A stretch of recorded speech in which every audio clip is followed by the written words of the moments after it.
నిహాంత్ నిహాంత్ ఇప్పుడు ఏం చేయాలి తెలుసా? అయిపోయి చెప్తా ఒకటి. నువ్వు పోయి మమ్మల్ని అమ్మని బూ బూ అని భయపెట్టాలి. చేస్తావు కదా ధైర్యంగా?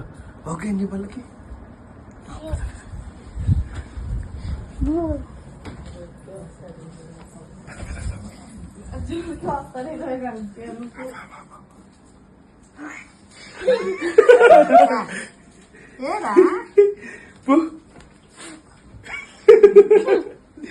అట్లా కొట్టు బూ అనాలి.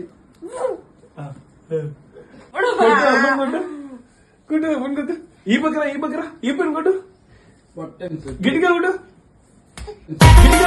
చల్లని రాత్రి వెన్నెల్లో చుక్కల చట్టున పందిరిలో అందాల సందడిలో మళ్ళీరా పూసే కోయిల రమ్మంటున్నా పాడే పాడే నాకంటున్నా. ఇది కరెక్ట్. ముద్దు పెట్టుకుంటూ ముద్దు పెట్టుకుంటూ